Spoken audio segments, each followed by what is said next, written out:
So speech is a very powerful tool, and we know that speech is actually considered like action.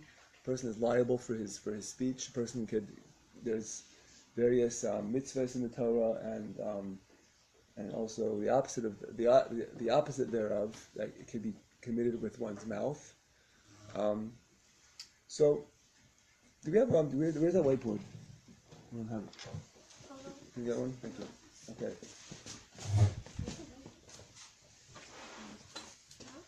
Great. Okay. Actually, I found it from what else. Thanks.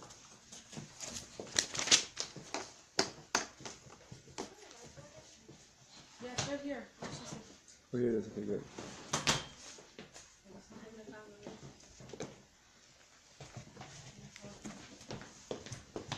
Okay, thanks. So, and you have a marker?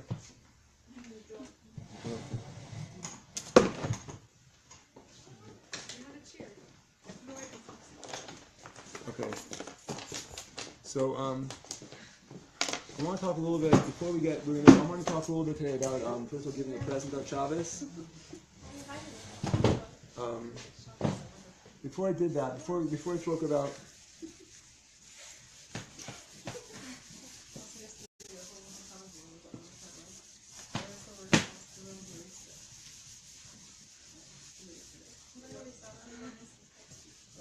Okay, so first of all, I want to talk today about the idea of giving charity and giving presents on Shabbos or designating things. But first, I wanted to discuss the idea of speech. So in speech, with words, I want to talk about a few important ideas, concepts.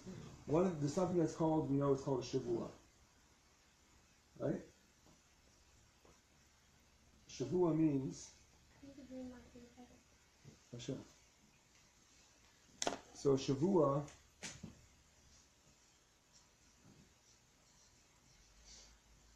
So shavua means an oath, swearing.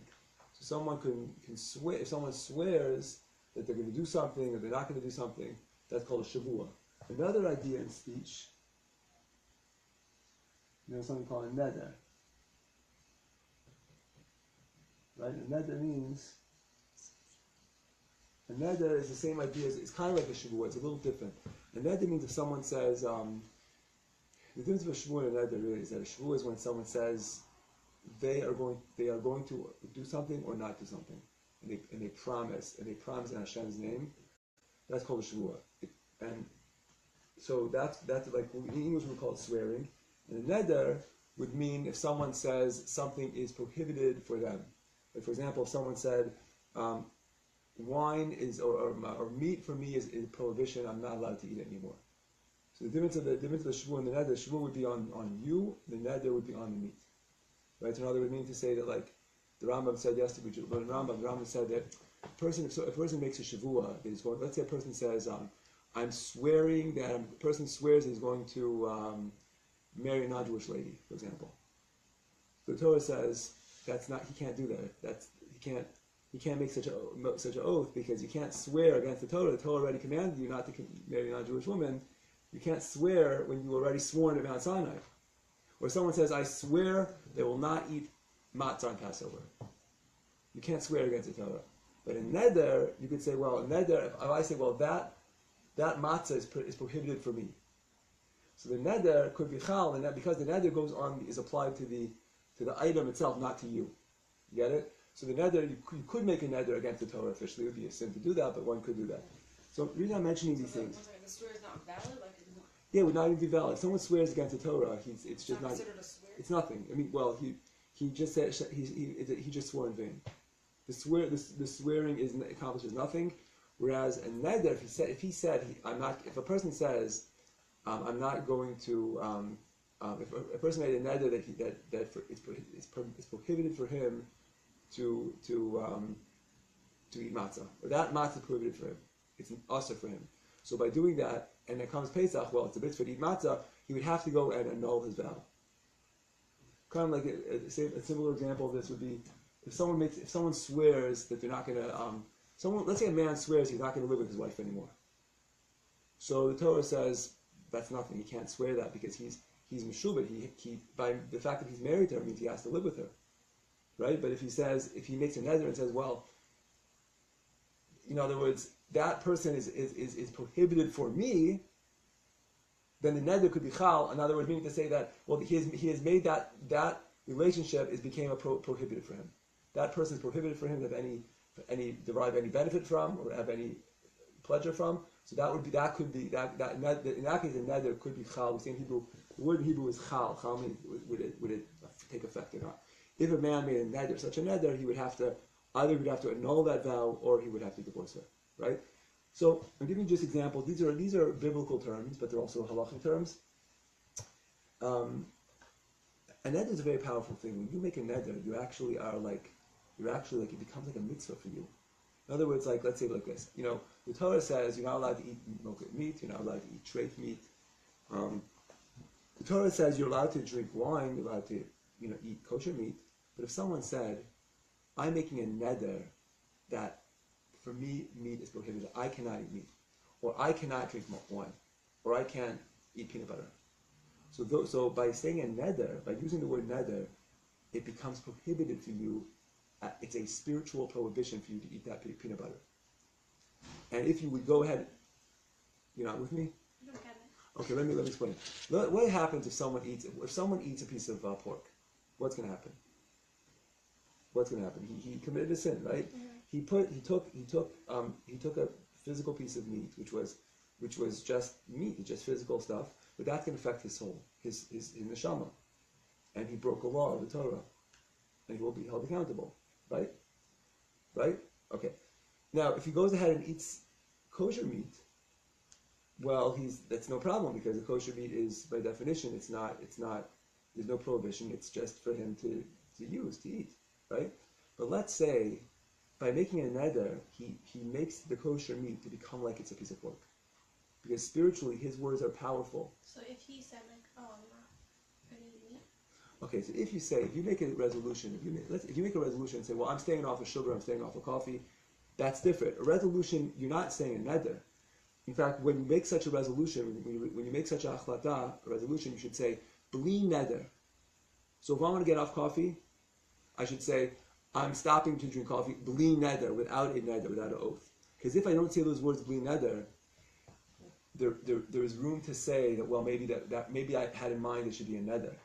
And a neder is a very scary concept. We're not allowed to make nedarim nowadays. It's very common amongst I found that so. And let me just before I say that, do you understand what I'm talking? You understand what a neder is? Then in other words, it means that you are adding on another mitzvah in the Torah. There's only 613 commandments in the Torah. There's 365 negative commandments, 248 positive ones. Anything like I'm not going to eat meat, and that's like a mitzvah. Yeah. So if you say I'm not going to eat meat, and you make a neder, say I am making a neder, making an oath, it's as if there's another mitzvah. You have now a negative commandment. Why is that a mitzvah? Well, okay. Actually, the commandment is the mitzvah is it says bal yachol dvarim. You should not make your words to be profane. Yachel means to make them profane. So by breaking your words, when you made a neder or a shvuah, you have profaned your words. You have made your words cheap, and those words weren't those words were religiously oriented words because when you use these words neder or shvuah, you are involving God in your decision. So if Gila would say, I'm deciding that I'm going to go jogging every day. I'm going to exercise every day. Well, that's between you and yourself, and you can make that type of a decision. But if you say, I'm swearing to do that, or if it becomes a neder, well, now you've involved God in your decision. And now your words are going to be held accountable. If you break that decision, it's considered a sin. We say, Bal Yachol Dvar, you have profaned your words. So what if you say, promise to eat pork? Yes, I said before that you can't promise against the Torah. Can't promise it. If you made a promise against the Torah, then your promise is null and void. You have. Okay, yeah, but I want to explain also. See, in English we have the word promise. Promise is a very tricky word. It's like, what is a promise? Well, a promise could also be a neder, also technically. That's why halachically, whenever you promise to do something, you should always. Neder is like swear. Right. So it's like, but what is that? What's the difference between a promise and swear? What's the difference? Or what's it? There's a difference. Yeah, what is it? There is no. I Yeah, don't what know is how to yeah? explain it, but One it's involves just Hashem. Right. So Leah just said the answer. The answer is that one is religiously inclined. One is just I'm going to try to do. I'm going to do something. but promising, technically, when you say the word promise, it's very closely borderline, like you're swearing, you're making another. That's why whenever you promise to do something, you should always say bli neder, without an oath, right? That's what we always try to do. So there's something else. Wait, on the ksuba, do they say bli neder? No, ksuba you don't have to say bli neder. Well, ksuba is not. The ksuba is a legal. That's a random question. Yeah, no. The ksuba is not. There is no bli neder in the ksuba. Ksuba is saying, well, if such and such happens, you got to pay this money. There's no bli neder there. It's like you are. And also, don't forget that what should you say bli neder about? A man gets married to a woman. He has obligations towards her, and the woman has obligations towards the man. There's no bli neder there. The Torah says you have to do those things. So you can't say, I'm going to become religious, bli neder. I'm going to start keeping Shabbos, bli neder. No. You can't. He's not able to do it at the end, so it's like something. Yeah, that's what I'm saying. You don't need to say bli neder when it comes to doing a mitzvah because you are already sworn. You're sworn already. It's like saying like you are sworn to keep the Torah. So like double. You don't have to do double. You don't have to say bli neder. I'm gonna keep kosher from now on. No. It's already a sworn deal. You don't have any out. You can't go to the rabbi and say, Rabbi, I want to make a hataras nedah. I want to annul the vow of keeping religious. Like you can't. There's no annulment for that. That's like you're sworn already. Like you're born Jewish. It's too late. You can't ever. Even someone who converts, by the way, if they convert to Judaism and accept the commandments, they can't go back on those vows. Those vows are not reversible because they become there. In other words, any other vow officially could be reversible. But I thought. I thought it could be revoked by Uh, certain stuff. A conversion? Yeah. No. So let me explain. It can't? No, a conversion can't be revoked. Ever? I No, thought no. it's not subject. Okay, so let me explain. And that annulling a marriage or a conversion, it doesn't exist in Judaism or the Torah. I know they say that having in Catholicism they annul marriages, but there's no such thing as annulling a marriage in Judaism or annulling a conversion. There is a concept of saying, well, it wasn't done properly. Like for example, if I see, for example, a couple that's married and I realize that they didn't do the kiddushin properly. Well, if the kiddushin wasn't done properly or there weren't proper witnesses, it could be they never got married properly, so they never were married in the first place, right? No, but let's say someone converts and then they don't do anything after they convert. Okay, so the thing about that is, officially, if they made a decision to convert, and they really were sincere about it at the time, and they did what they had to do in front of the Beis Din, then it's not revocable.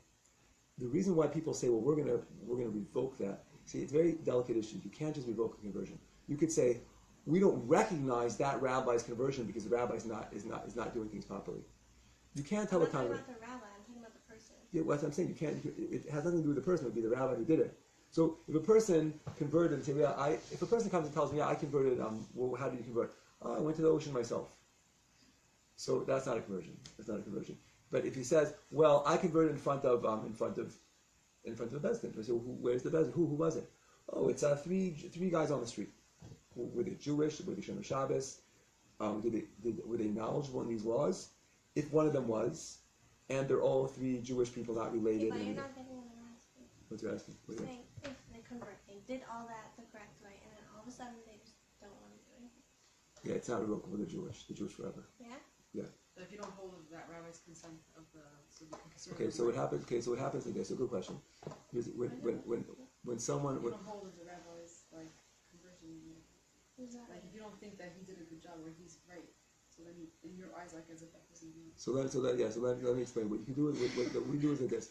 When a convert is converted and is converted, so when they have a ketubah, when they get married, or or let's say any other type of reason we have to write their name, we would write his name Ben Avram Avinu. He is the son of Avram Avinu because he's a convert, and all converts are considered the children of Avram Avinu.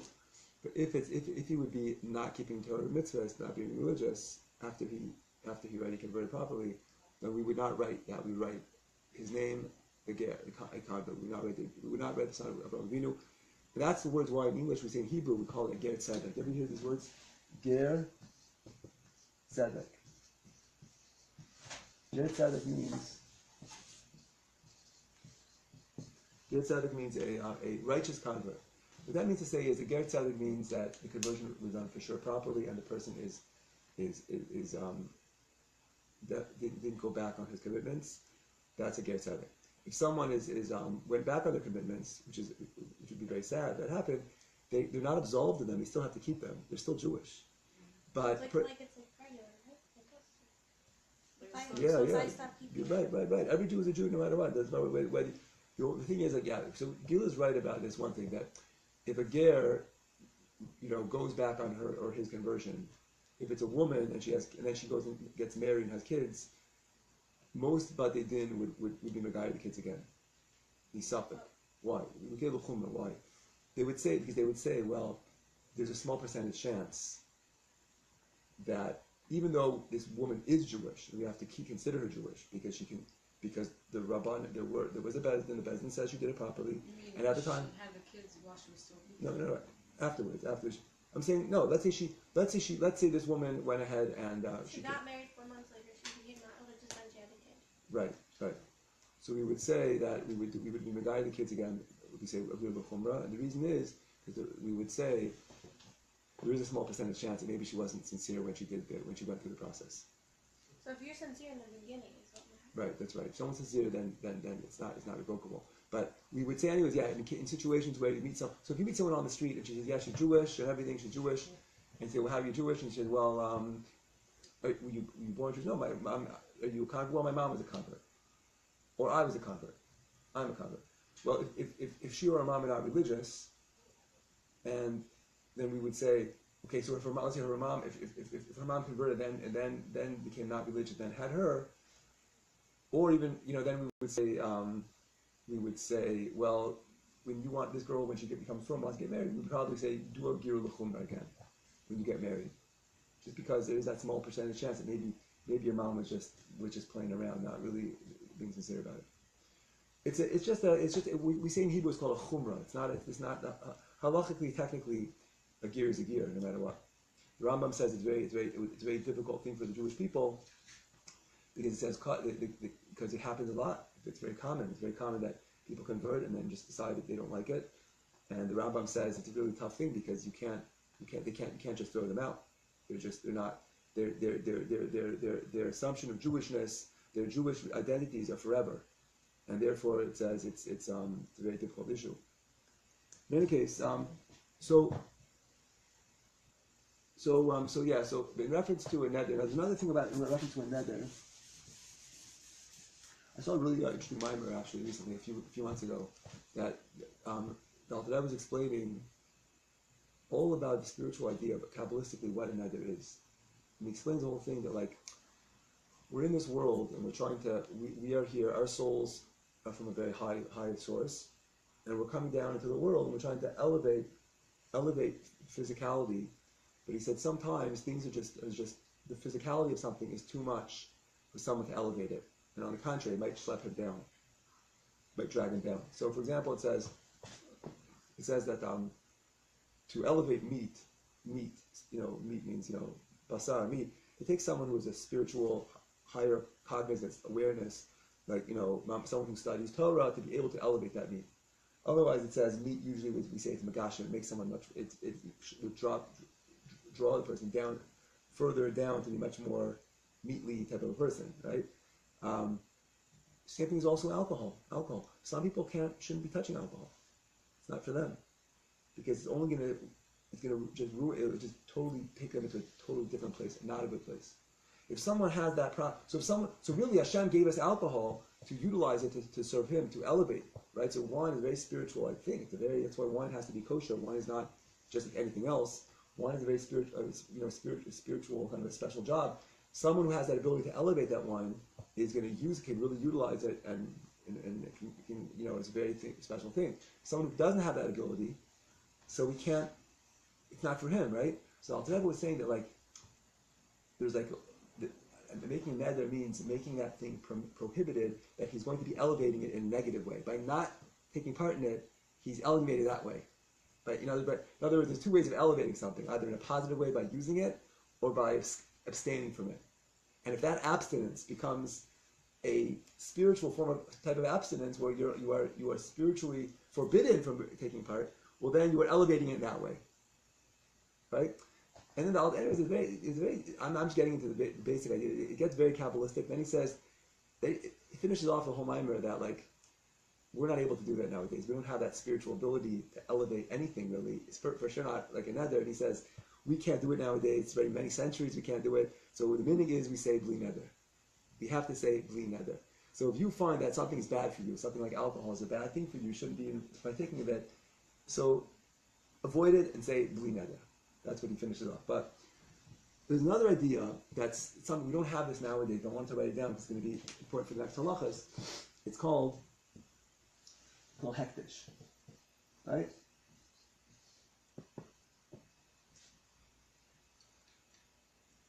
Okay. Hektish means to make something holy, and it's the same idea as a neder. It's the same idea. That's why I'm writing it down here. So if I say, okay, this meat is prohibited, forbidden for me. It's a neder. It's usher. It's prohibited. So spiritually, by total law, I'm no longer allowed to eat that meat. It becomes sinful for me to eat that meat, right? Unless now the thing about a neder is a neder you could absolve a neder. You could go to a beis din and say, I want to do something that's called hatarat nedarim, right? Hatarat nedarim. Write it down.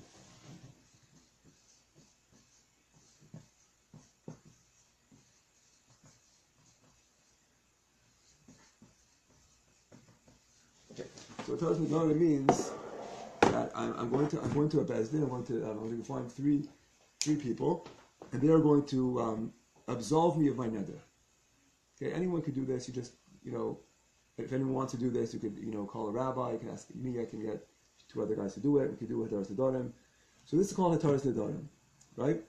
Now, not everyone is authorized to be a matir neder. So it has to be a beis din and someone who's knowledgeable in it. Now.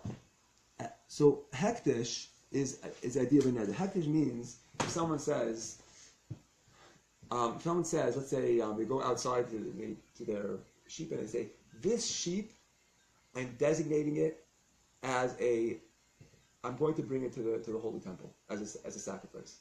It's called a korban, a sacrifice. Now, or even if let's say someone took some money or took some jewelry, some gold, and said, this gold that I have, I'm going to donate it to the holy temple. It's hektish. It became holy. That's a very dangerous thing to do, by the way. I'll tell you why. When someone does that, his words have meaning, and the Torah says that when you do that, it's considered like a neder. And what hektish means is that thing actually does become holy. And if anyone is going to use it in any way, they've committed a sin because it's hektish. It belongs to the holy temple. So we have to be very careful not to ever do that. Like I remember there was 1992. So the Rebbe was saying that we soon we are going to build a Beis Hamikdash. Every Jew is going to be wealthy and have a lot of money and needs to be wealthy in order to put this money together to build the holy temple, which will cost many billions of dollars. And then the people were like, they wanted to start like bringing. So someone brought to the Rebbe like some jewelry they wanted to building the holy temple, right?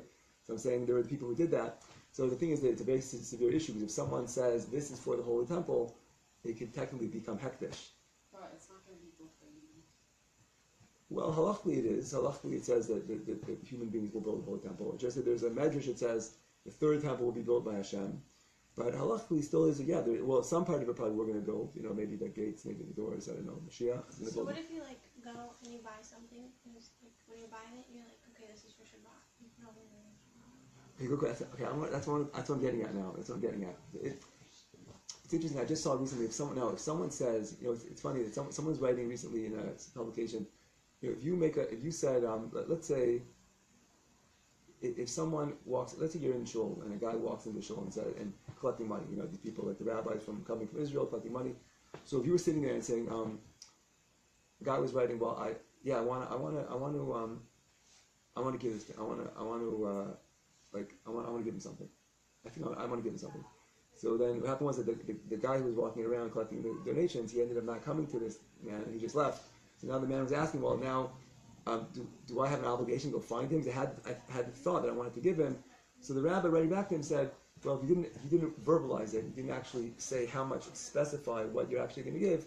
So it's a mental neder, is not a neder. Okay, well, let's say you're with a friend, you're like, oh, I have to go buy something for Shabbat. Okay, but still, I don't know if you say clearly this is something you're going to use something for Shabbat. The truth of the matter is that we find, we see in the Mishnah, the Hillel Azaken did that. He said or actually Shammai Azaken said he saw some fish and bought it. Said this is going to be for Shabbat. But then it says the next day he found a better fish. So because he had this better fish, he didn't need the first fish for Shabbat, so he was able to eat it that day. So I think we see that it's not really, I don't know if that's considered. So this is like olden days stuff? Well, it's a different thing. If someone says Shabbat is not the same thing as a holy temple. That's what I'm saying. It's like olden days stuff. Yeah, it's olden days stuff, but it could be today also. If someone says, something that belongs to you, and you say this is for holy temple, it's serious matter. You have to bury it or something. You're not allowed to, because once you say those words, it becomes holy. You're not allowed to use it ever again, right? And there's one other thing. Yes, olden days stuff. Also, actually, now if we're going to talk about soon. What if someone says and wants to make a pledge to give to shul? Remember that a synagogue is not the holy temple, so it's different. In other words, this is Malchon Chaim. Let's say this would be a synagogue. Even a synagogue, you're allowed to derive benefit, or you're allowed to use things in a synagogue. Not considered hektish. Things might be for a purpose for a mitzvah. It doesn't mean you can't have hanah derive benefit. If something was hektish, you would not. For example, if this table would be hektish, I wouldn't even be allowed to lean on it like that. Because if I leaned on it, I'm deriving benefit and pleasure from something that belongs to Hashem, and that would be considered prohibited, right? Okay, and there's one other idea in this that's called. Talk about the shul pledges. Yeah, shul pledges. So the thing is that shul pledges. So shul pledges is not hektish. It's not when you give something to a shul, it's not hektish. It's because again, a shul by definition is not the temple. It's a shul. It's just a place of praying. So it's only if you designate something from the temple. If you say the words karba like a sacrifice, or you say it's called a chayrim. It's for the priests or for the temple. Exactly. That's called hektish. Oh, So like it's not. yeah, it's not so. Make hektish for a mitzvah. Like this building is for a mitzvah. Right. Okay. Now, if you designate something for a mitzvah, that's not hektish. The mitzvah is not the same thing as hektish. So if you designate something for a mitzvah, it doesn't mean that it doesn't necessarily become. It's not considered holy yet until you maybe use it for the mitzvah. Once you start using something for a mitzvah, it's true. Now it becomes like, for example, something that's like your talis bag or something. Well, a talis bag is different. It's not talis different, but your tefillin bag. Once it becomes used for, or even let's say a part of a book of a sefer Torah, it's the same idea. Once it becomes used for that purpose, now it has certain holiness to it. It's true. So it's like shins. Kind of, yeah, exactly. It is, yeah. Okay. So, and one other thing I wanted to mention here is there's an idea that we don't olden day stuff. It was called in Hebrew. It was called the erech. Right? Okay, so erech means.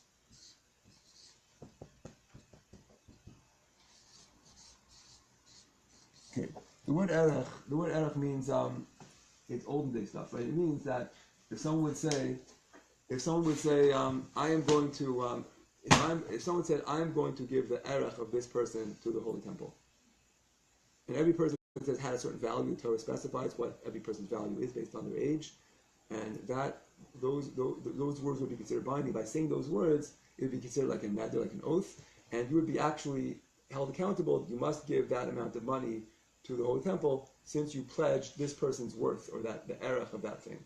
Okay, so this is another word.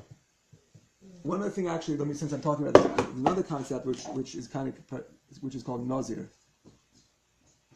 Okay, nazir. A nazir means.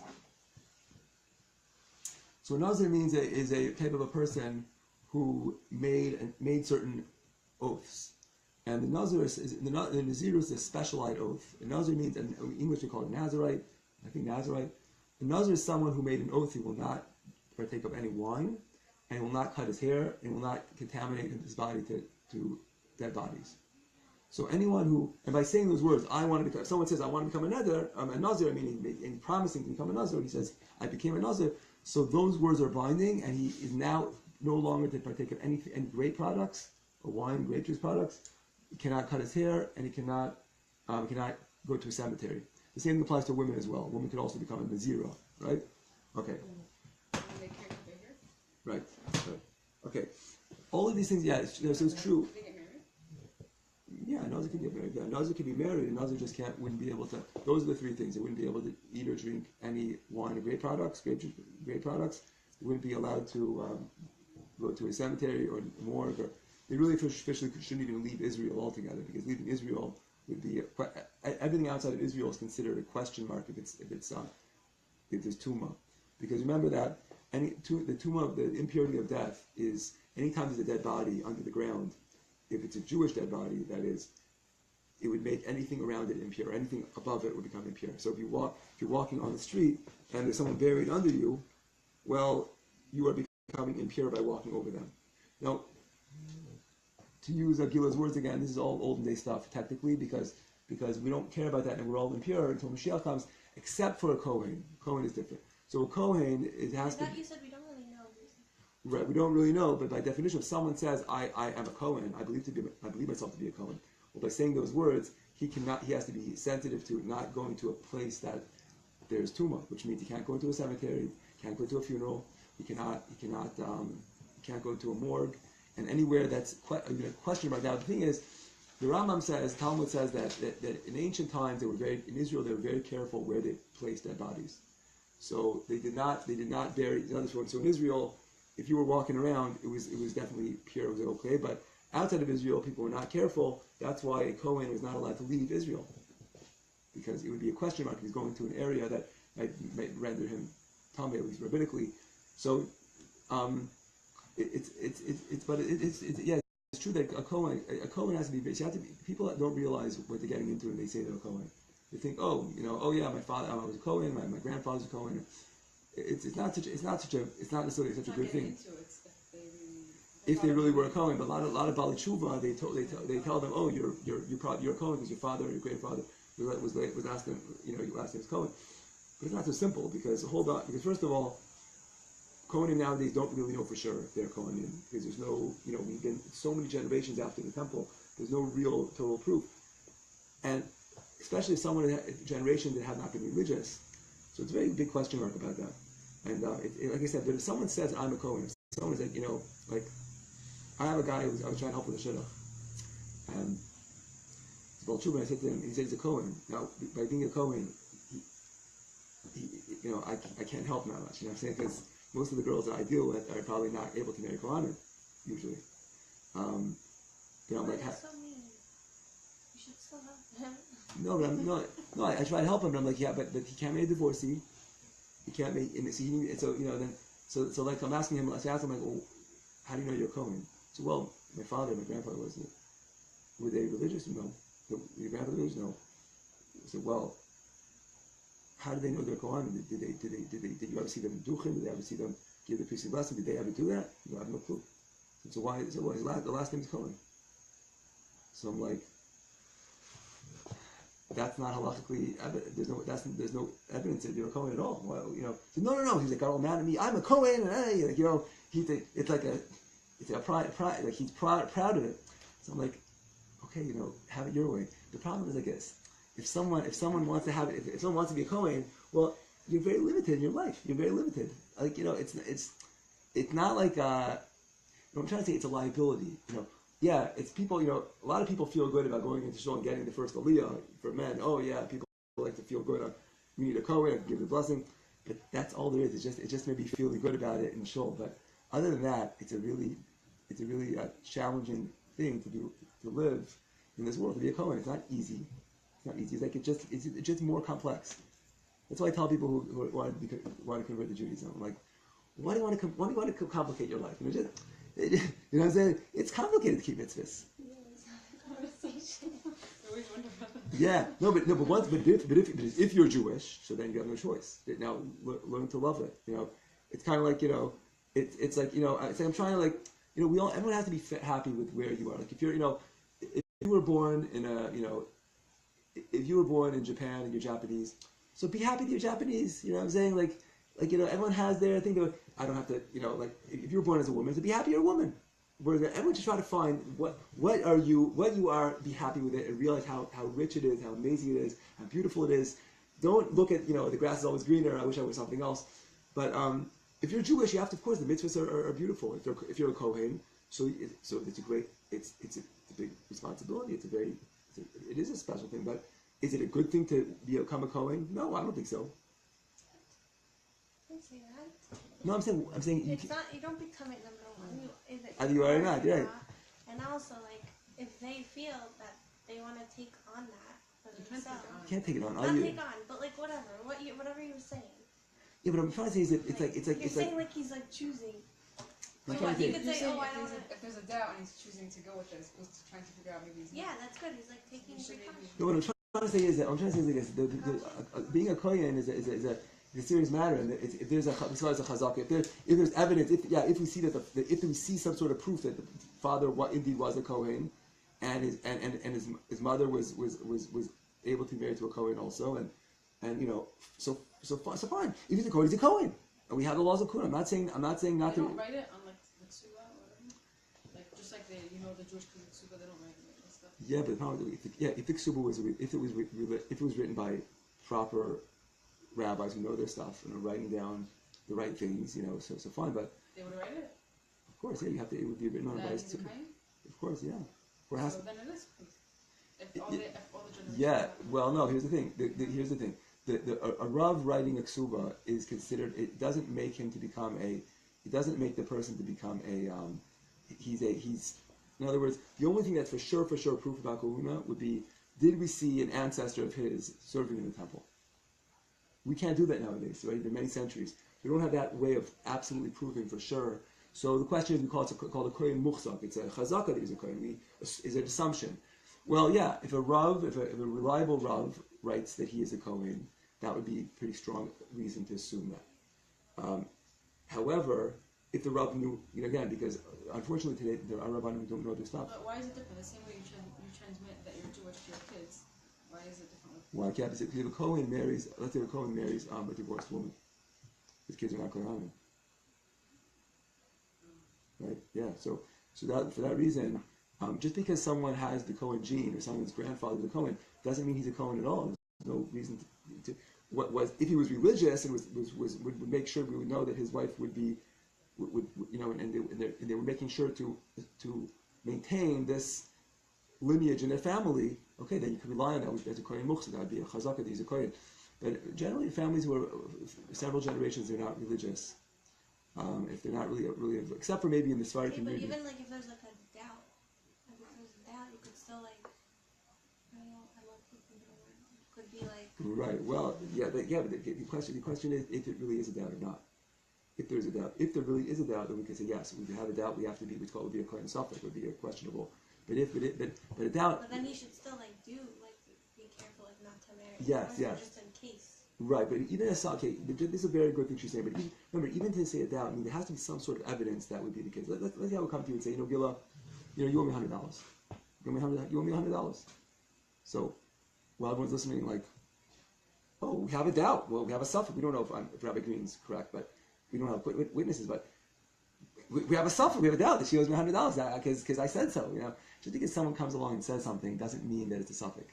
Now, a safek to create a safek would mean we have to have some sort of a basis of creating a doubt. So just because someone had a last name Cohen is not reason enough to become a safek. Because the name. A doubt. It's not. No, it's not. It's not. I'll tell you why. That's what he is. No, he's not. If someone's name is Cohen, he's not a Cohen. I want to tell you something. When Jews came to Ellis Island in America back in the late 1800s, early 1900s, a lot of them were given new last names. You know that I don't know if you ever heard this name, but there's some names that are notorious. Everyone knows it's not a real last name. For example, the name Fine. Most Jews in America with the name Fine, that wasn't their name. Axelrod probably wasn't their name. Those were names that were given a lot. In other words, the American government couldn't comprehend the names like Gorevich and whatever. They were giving certain standard names.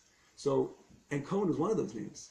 There were a lot of Jews in America that when they came to this country, they were given the name Cohen, because that was a name that would be given to them randomly because America just wanted to, we needed last names, and the Jews coming over had unpronounceable last names sometimes. I have a friend. He's a rabbi. He actually writes a lot, writes books, and his name is Cohen.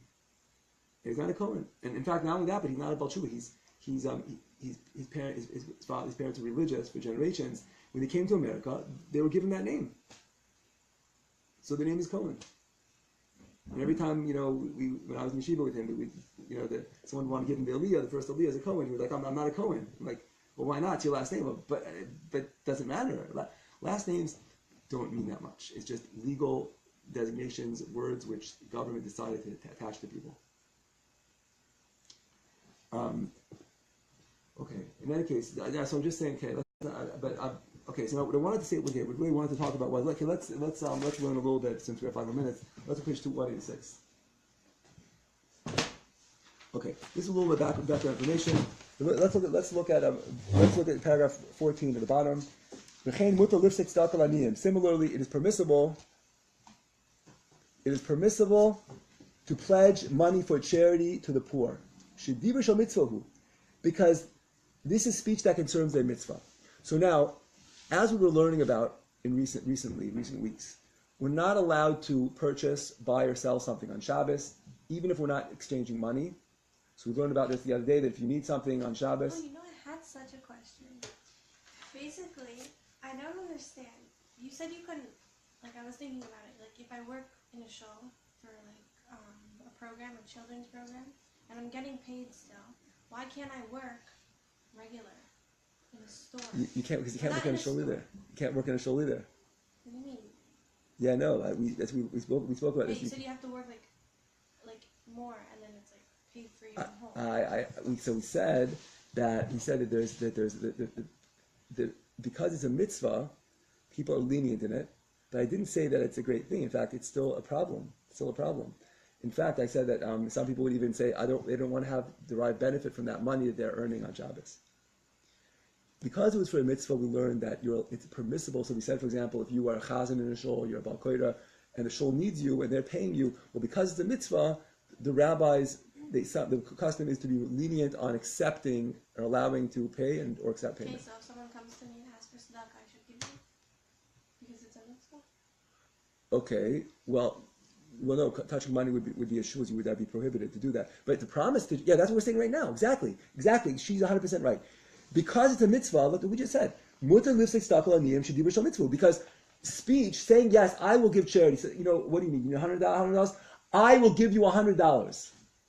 That's because the mitzvah. You're allowed to say that, even though on Shabbos we don't talk about money. We're not allowed to pledge money or make any transactions. But because the mitzvah, it removes the prohibition of speech, of the negativity of speaking about money on Shabbos. But that doesn't mean you're allowed to give money itself, right? Because giving money itself becomes an action, and that becomes a rabbinical restriction, which is more severe than just that out of speech. But that prohibition of speech, of speaking about money on Shabbos, it becomes permissible because it's a mitzvah. Correct. Why can't I work in a store? Well, that's action, and that's not a mitzvah. That's not a mitzvah. If the store working in children's programs is a mitzvah. Okay, well, yeah, but you're not doing. You're okay. So the problem there is, what are you doing wrong? You're accepting payment for it. You could if you had a job. Let's say I had a job to watch cucumbers. I'm gonna stand outside and watch this person's garden, or I'm gonna be a house sitter. I'm gonna watch their house. You could do that. You're not be outside of a store watching cucumbers. No, what I'm saying is, what I'm saying is, if the question is like this. There's two elements here. There's working in a store involves there's two problems working in a store on Shabbos. Number one, you are doing things you are buying and selling things, or you're selling. No, let's say you're not in the cash receiving something. Okay. What are you doing? What's an example of me? Okay, no. So I'm going to give you a better example. If you're getting paid you're just watching. You're a babysitter. You're a babysitter. I'm a babysitter. So you're allowed to. Okay, no. Okay, so no. Okay, why? So that babysitter is different because baby it's a mitzvah. Let's say you're watching someone's garden. You're just there to stand guard, making sure that just to stand and watch their property. You're watching the property. Is there a problem to watch the property on Shabbos? No. So you could do it? You could do it, but the problem with that is getting paid. That's the problem.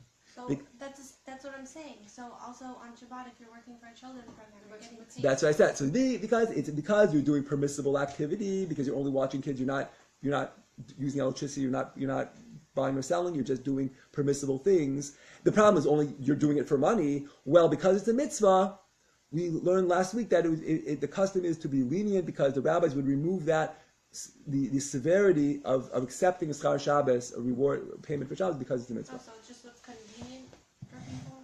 What's convenient? What's a mitzvah, right? If it's a mitzvah, then it becomes. But how's that a mitzvah? Okay, well, look. Let's say the shul. Let's say there's the people want to daven. They want to daven, and the Chabad house, and they're trying to bring people close to Judaism. And they're saying, well, they want these people to come, but they know their kids need to have some sort of program. So they say, well, could you please run? I want you to daven with these kids. I want you to say some sukkim with them. I want you to watch them while the people are davening, and take them outside, take them, to the kids section, and read some books to them. So first of all, you're doing you're doing a mitzvah. You're learning, teaching Torah to kids. You are davening with them. You're enabling their parents to daven. So for all these reasons, and then of course you're helping the shul, helping the Chabad house further its mission of helping people. So all of that is a mitzvah. Now you're not going to come unless they're going to pay you. So you're going to get paid after Shabbos. So we said, well, that's kind of a problem. You can't get paid for work that you did on Shabbos, even though it was permissible to do that work because it wasn't any malacha, it was not muktzah. So we said, well, because it's a mitzvah, the rabbis permitted it, the custom, based on this custom, although there's still room to be, even then there's an opinion that says they didn't remove it, and it should not be, if it's done, it still should be done in a different way. Like, for example, you should not get paid only for Shabbos, you should get paid maybe for your preparation time, or you should get paid by Havlah, you're getting paid for the whole week, and not just for particularly only for Shabbos. That's what we spoke about last week. Okay, now, what we're saying here now is that same thing is also promising to give charity, because the prohibition of, so if I would say, oh Gila, I really want to buy, I want to buy your car, consider it sold. I bought it already. We'll work it out after Shabbos. That would be that would be a prohibition, because we can't buy and sell on Shabbos, even verbally, even though I didn't give money yet. However, if I would say to someone, I am promising to give charity, and even with an amount, here I'm giving $1,800 after Shabbos, it's considered given already. Well, because it's charity, it's permissible to do that, because it's only the prohibition is only speech, and since it's a speech for a mitzvah, it becomes permissible. Okay, now look what he says here. This is why I gave you guys this introduction. It's not the same thing. It does not resemble making such a pledge does not resemble committing oneself to an erech donation. So I said before, I showed you here on the board, whoever is in the room with us. Yeah. Also, but that's like for the children's program, that's an action. What's the action? You're doing like stuff with the kids. What? Okay, but you're allowed to do it. Do that anyway. Yeah. Okay. But what should be the problem? What are you doing? Archery with them? No. What are you doing with them? Yeah, I guess. So look. Let me say this, because I want to say this over here. If you have to show up to work on Shabbos, okay. Well, there's two issues about it. Remember, there's the malacha aspect of doing malacha on Shabbos, which cannot be waived. However, if the work itself is a mitzvah, it's a mitzvah to be at that job. Let's say you're doing work, but it's not like anything. You're not breaking Shabbat. Right. So that's the thing. So it's actually, I want to say that because I want to say that right now, because now I see people watching my program, our class. I want to say it's for someone watching the program also, the class. If you have to show up to work, really you're not supposed to work on Shabbos. If someone says, well, I'm not holding it yet, I still need to work, and there's times where you can go to a rav, and maybe you can get a heter for it. Maybe there's times where you can get a heter. Definitely, in general, Rabbi Green cannot give you a heter to go to work. But if you get a heter to go to work, you could go to. Well, let's say for example, you teach in a university, and if you don't show up to your Saturday class, you're going to get fired. Right? It's a shiloh for a rav. How to go about doing this? Well, if you make sure that if you're doing it and you're going to try to say, well, you're not going to use any whiteboard, you're not going to write down on the board, you're not going to use transportation, you're just going to be walking there, you're going to stay at a hotel right next to the school.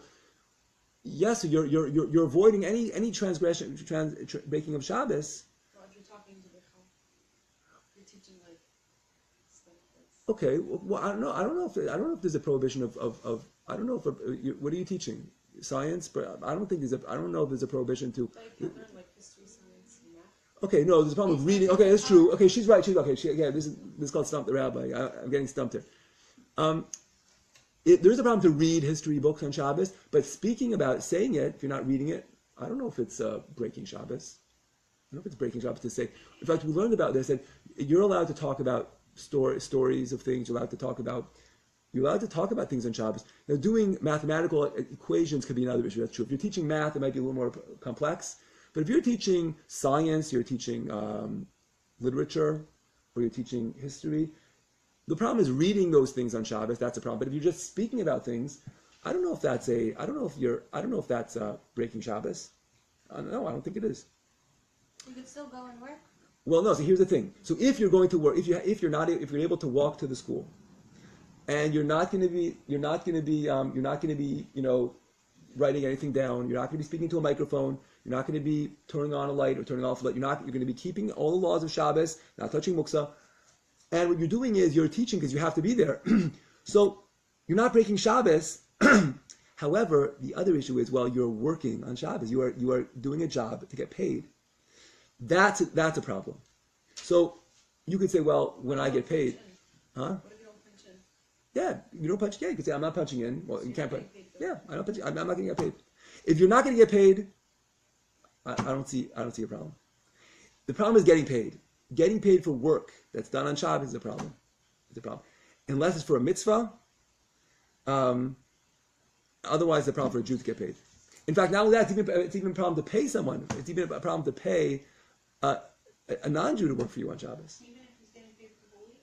Okay, so we said that if you can't pay for the whole week, we say it's hafla, then we say that's a loophole. That's a loophole. Yes, we said that's what we said. We spoke about this. That if you have a cleaning lady, you should say I'm paying you for a whole week instead of just for day by day. Because if you're paying her, $50 a day, and you're paying on Saturday, she got paid $50. Well, that was Schar Shabbos.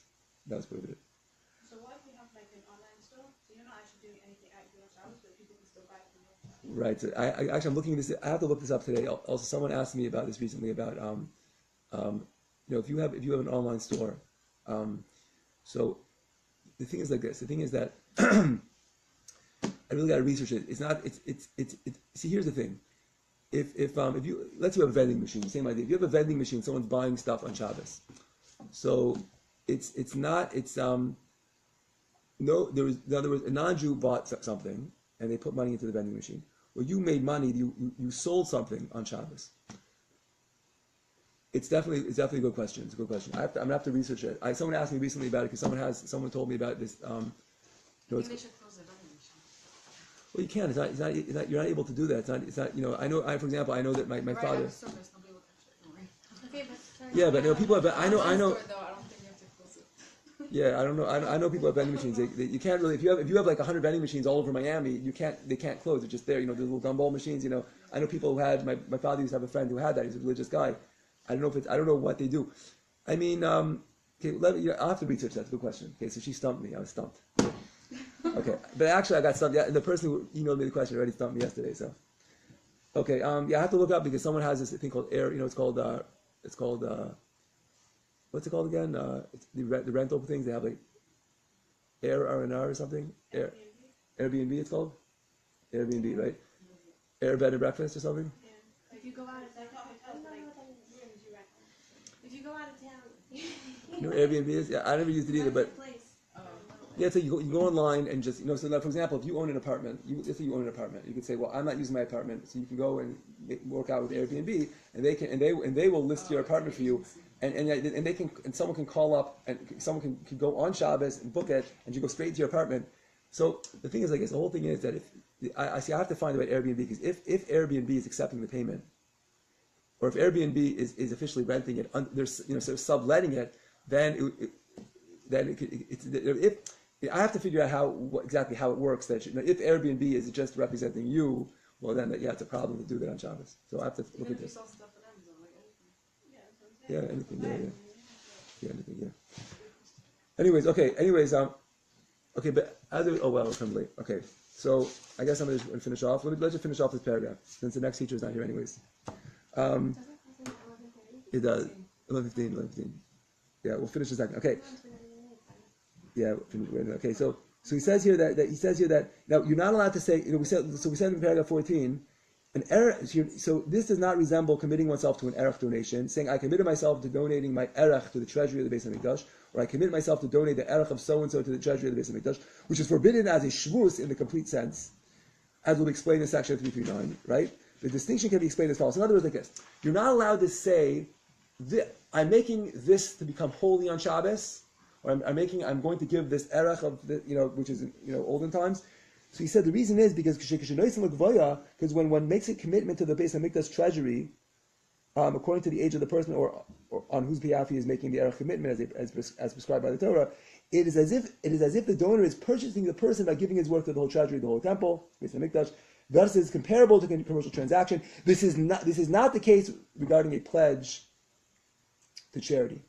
So, in other words, when you are giving something to the Holy Temple, your words actually by saying those words, that thing already has officially belongs to the temple, and that is like a transaction. That's prohibited. But when you say you're making a pledge to give charity, you didn't yet give the charity. So the pledge is not the same type of a commitment. It's not the same type of commitment. Right? And he says here also, look further, he says, as we'll explain in the above source, our sages forbade consecrating an article to the Beis Hamikdash treasury, because by consecrating a specific article, one is transferring it from its own domain to the domain of the treasury of the Beis Hamikdash with this statement. Thus, it resembles a commercial transaction. By contrast, when one makes a pledge to give something for charitable purposes, nothing has left his domain because of the statement. So if I come and say, I'm going to give charity. I'm giving something to the Holy Temple, to the shul. Well, your words didn't really accomplish anything with the shul because it's not considered a consecrating. Consecration or hekdesh, as they wrote down, those are very powerful words, and automatically by saying those words, it has officially left your domain, your possession, and that is considered like a commercial transaction. Whereas just pledging charity is not the case. Okay, now because of this statement, however, it is forbidden to consecrate any specific article to the synagogue, e.g., for example, a Torah scroll or a crown or a breastplate for a Torah scroll. So here, now look what he says. I'm going for these. I have to teach next class anyway, so I'm going to give you guys a break in a minute. Oh, you are teaching? Oh, she's not coming. She's not coming today. Oh, that's why I was like, Yeah, I'm sorry. I know she's not here. She asked me to teach it. I'm going to give you guys a break in 1 minute. I just want to finish up. Teach us? Today I'm going to do something from Shir HaShirim. Okay, so here he says now, if I would walk into shul and say, okay, I'm giving this book, let's say I stand up in shul on Shabbos, I'm giving this siddur to the shul. Well, 1 second. Now you're talking about a specific item. Now you're consecrating it for the shul. Well, now that should be forbidden because now that is by saying those words, you are consecrating that item. It's not hekdesh maybe, but it still became consecrated. So now it belongs to the shul. So that should be forbidden. However, he says this is not the common practice. However, is not to accept this restriction. So, okay. So in other words, okay. I guess we'll stop here. Okay. I want to continue tomorrow. I want to explain. Okay. So the Alter Rebbe is going to tell us tomorrow. We're going to learn tomorrow why are people lenient in this when it comes to giving something to a shul. Even if you have it in your hand, this belongs to the shul. There's a leniency involved because it's a shul. However, when it comes to giving gifts, he's going to say, or giving a present to someone, there is no leniency. So you're not allowed to say, I'm giving you a gift, or if I come to someone's house and with a bottle of wine, that type of consecration, that type of verbal gift, even I'm giving it to that, even if I'm not going to, that itself is prohibited, which we'll learn about tomorrow. Okay. The pledge is still valid in the shul, right? Even though it's like. Yeah, the pledge is a pledge. The question is if you're allowed to do that pledge. So we said, verbal pledges are permissible because the verbal pledge is we said the verbal pledge is for the mitzvah. You're allowed to pledge charity because it's for the mitzvah. However, an actual physical pledge, bringing something, here's this bottle of water, I'm giving it to the temple, to the shul. I'm sorry, I'm giving it to the shul. It belongs to the shul. Well, that's a commercial transaction. Is it true that if you like medalliers, whatever, when they collect money, so if they don't run after you for the money, you don't have to give it? Okay, that's what we're going to learn. That's another thing. I'm going to talk about it tomorrow. That it's not so simple. If you make a pledge is a pledge. Whether they come out, but that's a good issue. There is a question about that because there is room to say, well, when someone makes a pledge to a shul, there is some room to say that, which we'll talk about tomorrow. Okay, so let me stop this. So I'm going to stop this class and start in a few minutes.